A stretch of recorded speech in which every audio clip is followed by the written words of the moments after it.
Thanks for listening to the Hope Christian Podcast. We hope you enjoy this episode of the Transition Series, where we share the stories and testimonies from behind the scenes of the incredible transition of senior leadership at Hope. We hope you're encouraged that God is moving in mighty ways and that He wants to use you too.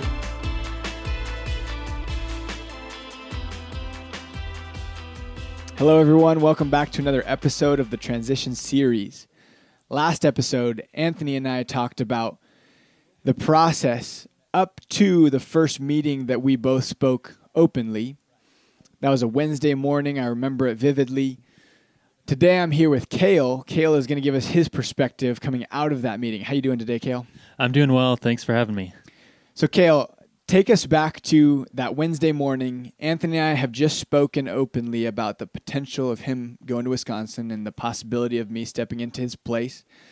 We come out of that meeting.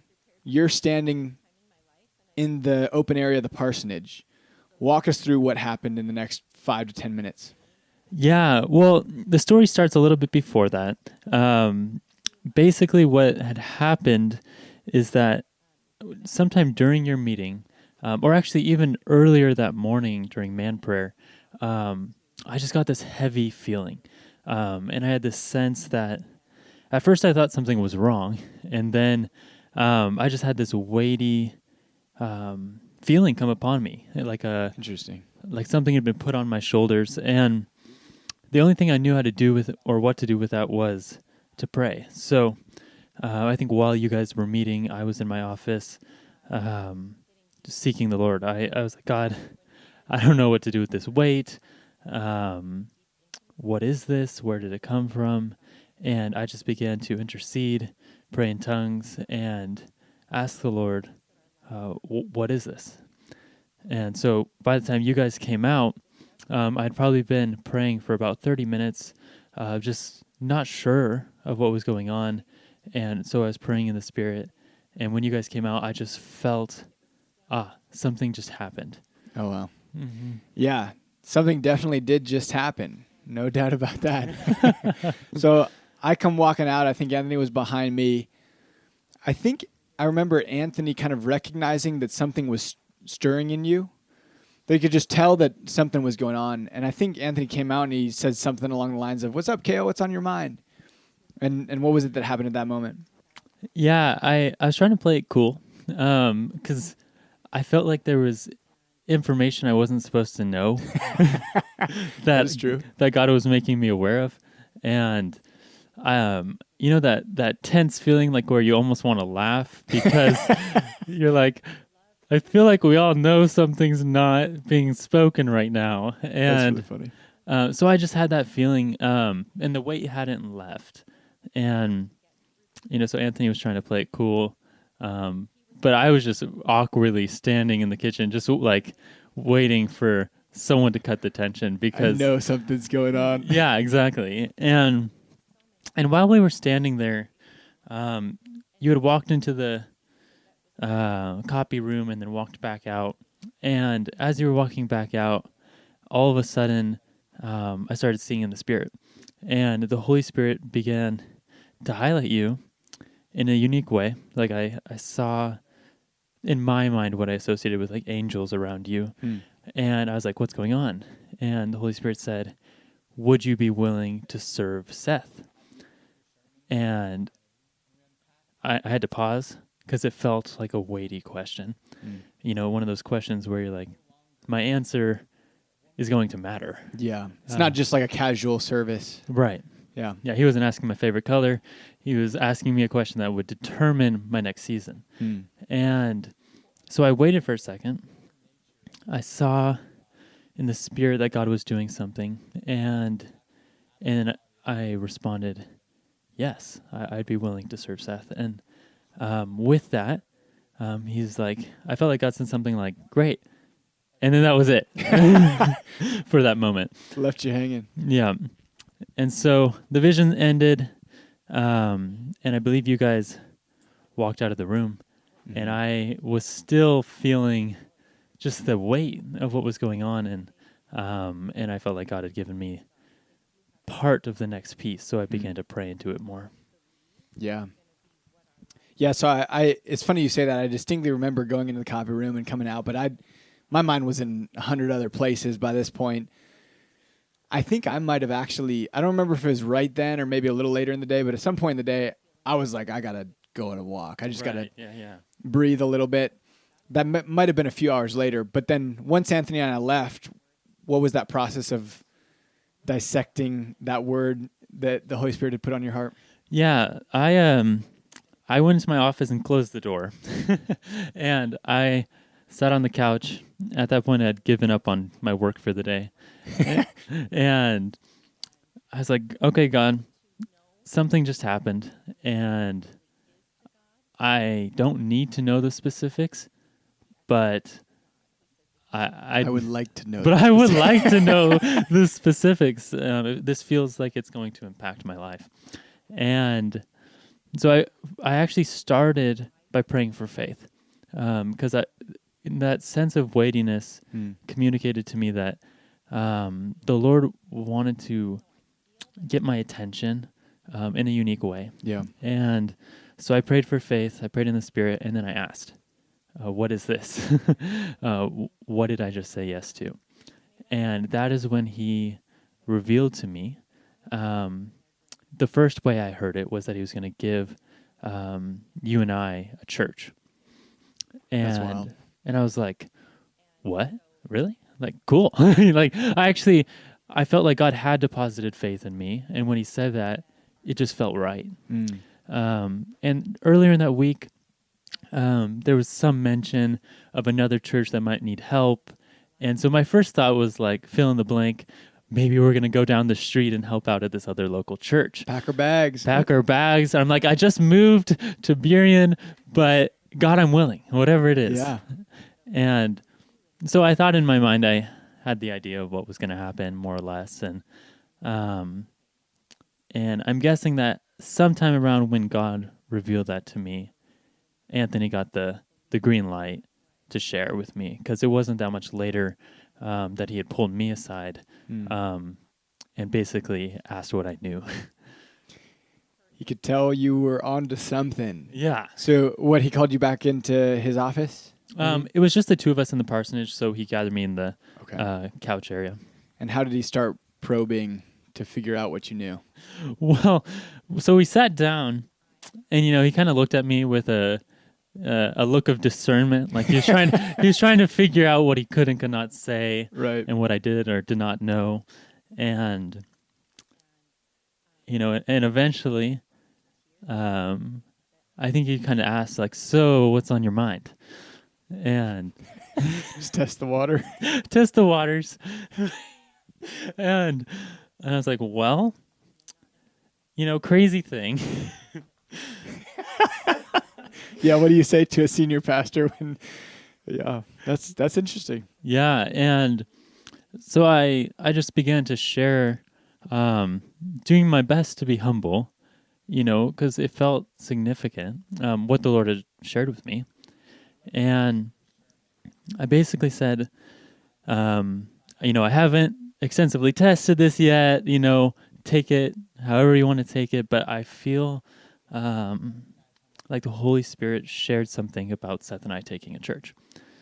And I forget his initial response, but I think it was something like a laugh. And then he began to share the conversation that you guys had just had. Yeah, a few hours earlier. Yeah, so it must have been at this point that you guys were meeting that I'm out on a walk somewhere in Burien. I remember, obviously there was just a lot to process. Yeah. And sitting out there with the Lord. And I, up to this point, this was March, so I had just become full-time as the youth and young adult pastor. I had come, and for January, February, I was part-time. And I was still on this timeline of, I'm here for a year and a half or two. I'm going to help get youth and young adults started. And then I was going to go back into a variety of other ministry and business related stuff. And I remember sitting at a park near the church, and I could just tell, in the same way that you could tell that it was a significant turning point or fork in the road. On one side, I could forego the crazy whirlwind of what this could all transpire into and go and pursue kind of what was still my dream. Or I could step out and lay it all aside and come to God with open hands and enter whatever wild roller coaster was ahead. Obviously, still knowing that nothing was set in stone, but I was just having this moment with the Lord. And it basically ended with, if I want to be where God is calling. And if that means some wild story of a transition like this, I would do it, and I'd set aside the other things that I was still excited about, passionate about, but they're still kind of on the forefront of my mind for my future. But then I come walking around the corner, and I'm coming back towards the church, and then I look ahead, and I see Kayle, and I was like, oh, Kayle's going on a walk too. And we didn't talk. I think you went a different direction or something. And then I think I went into the parsonage and just sat down, was still processing. But tell us about your walk. Yeah, so I left the building because my suspicions had been confirmed, and I was reeling a little bit. That post rush of faith, just acceptance of what God was saying, and I kind of just wanted to go and talk to God and clear my mind a little bit. Yeah. And it was funny. I remember looking over and seeing you, and I was like, I don't want to make eye contact. It's too soon. Because I knew that you didn't know that I knew yet. And right. I figured I'd probably reveal it if we talked. So I went the other direction intentionally. And I remember just laughing as I was facing the other direction, trying to not be too loud because I didn't want to give it away yet. That's really funny.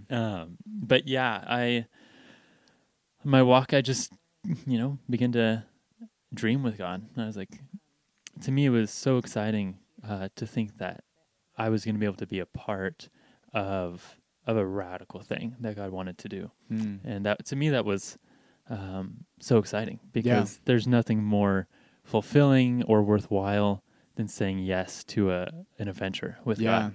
Being right where He's calling you to be. Yeah, absolutely.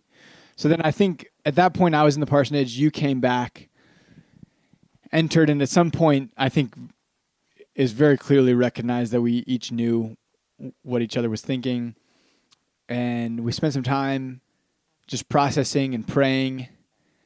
And it was that interesting tension where you're balancing, on my side, very different plans unfolding than what I had in mind, and wrestling with giving God an open hand in that regard. And then also the excitement of recognizing if this came to be, this would not just be a normal season. Yeah. This would be something incredibly exciting, miraculous that God's doing, while also balancing the fact that all this could come to nothing. Yeah. And it could literally go back to business as usual a couple months from now. What was that process from what you remember of the days going forward, balancing all those different strings? Yeah, for me, it was interesting. The kind of perspective that I've had with God is when He speaks to me this clearly, I kind of give up any other option. I'm like, God obviously could do whatever He wanted to do, but from that moment on, it was decided in my mind this was going to happen, and so that part of it wasn't as much of a factor. But the day-to-day considerations were hard on my work. Yeah, I was starting to work overtime because partially because I would spend so much time staring at the wall. Honestly, productivity dropped. Definitely dropped because now I'm like, God, what is the next season going to look like? How am I supposed to be a part of this? And I had just started as the administrator, and very little to no training, and really I'd been asked out of the blue, and so I'm like, I'm having conversations with Anthony that are like, you're going to be the one like keeping the church together. You're going to be doing this and that. You're going to have to make sure, things are working. And I'm like, I have no idea what I'm doing. Like, God, you're going to have to give some guidance on this. So yeah, it was a whirlwind. Yeah. I remember coming out of that initial Wednesday meeting with Anthony. Anthony had left me with the task of praying into it more, and he said, you absolutely have to know you're called to this. It's not just something that you pick up the slack because it's there, but you have to know that you're called. So I remember the next couple of days taking some time, praying about it, seeking the Lord. And at the time, I wasn't even moved into where I live now. I was living with the Yokers. And so it was this interesting dichotomy where I see them regularly and I'm going out to pray. And I think if you asked Jan Yokers, I think she knew something was going on just because she could tell something had changed or maybe deepened with the time in prayer and whatnot. But in the next few days, I realized that God had set me up. It became really clear that as I prayed into it, was this a new season? And it wasn't even like I got the impression that it's a new season. It's just the season that God already had in store that he hadn't clued me in on yet. Yeah. So it's just that recognition of, oh my goodness, you've been doing this the whole time. Like, you set me up. And so it was very clear. It didn't even take a whole lot of time to recognize that and see where the Spirit was moving. And I remember you, me, and Anthony were the only ones that knew, and Lori, only ones in the church that knew. And when you're processing massive amounts, you just kind of got to, I'm an external processor, so I got to talk to people. So I got permission to cue my parents in. And one night, I'm on the dock at the Yoker's house on Angle Lake. And I'm like all the way out on the dock because it's like I can afford to have no one hear this conversation. And I call up my parents and I say, hey, Mom and Dad, I've got some news. Guarantee you they were thinking and hoping that I was engaged or something. But, you're trying to figure out how do you just drop this? And you realize you pretty much just got to drop the whole thing. And so I say, hey, I've got some news. It looks like there's a chance that Anthony could be getting called out to Wisconsin. And Anthony asked me if I would take his place. I just put it all out there. Oh, wow. And I remember the first thing that happened, it was just silent. Like on the phone. Just my mom, dad, and I just silent. And it, for them too, it was just not at all what they would have ever dreamed of hearing in this season of my life. And I think there were some follow-up questions like, you're saying like the senior pastor of the church. And I was like, yeah, that's what he asked. And there was a shock value to my parents as well. But at least I got it out there, so I have someone else that I can talk to. Yeah. And that opened the door. But for a long time, apart from my parents, and I'm sure you and Jenna and Anthony and Lori, like it was a very tight-knit group of people who knew, and absolutely important that nobody else know about it at this point. What was that like? Just describe that season where, you, me, and Anthony had a lot of meetings, a lot of breakfasts, kind of in that limbo of what's going to happen next. Yeah, it was an interesting season. I'm not a big fan of knowing information I can't share if it's regularly being brought up around other people. Right. And I just remember, like, for a short season, I was more aware of who was around me in the office. Yeah. And even in like how I was praying, because so much of my prayer life had shifted, envisioning the next season. And I remember feeling almost at odds with our current culture in the church because I was starting to feel God's heart for the next season. Yeah. And I was struggling. I'd be praying for activation and wanting to see more hands-on activity and different kinds of structure, and it just wasn't for that season yet. Mm-hmm. And so it was this tension. I remember some of the staff meetings like felt tense because I felt like God was leading to this new direction, but not everyone had all the information yet. Right. So we are trying to help steer the ship without revealing information. And it was an unusual season. Yeah. Yeah. Yeah, it was interesting because there's some emotional management as well. Yeah. Because again, in the back of your mind, it as time went on, especially when Anthony started talking to different people, elders and leaders in the church, as time went on, it became more clear that it was going to go through. But there's always that thought in the back of your mind of like, I don't put all my eggs in this basket. It's not the determinant of my life. That anticipation and excitement grows, but at the same time, you're like trying to keep that within a healthy confine to say, if tomorrow I woke up and Anthony came back and he's like, hey, didn't go through, I'm staying, you're going to continue being the youth and young adult pastor, you have to be okay with that. Yeah. So it was this interesting tension, but at the end of the day, I think back on that season, and it absolutely forced us to go a deeper level Yeah. with God and with the Holy Spirit, because all of a sudden you knew you were swimming in a way deeper pool than what you had been standing in prior. Right. And it was a healthy time without any pressure of anyone knowing, just allowing God to expand our capacity and expand our passion for the next season. Absolutely.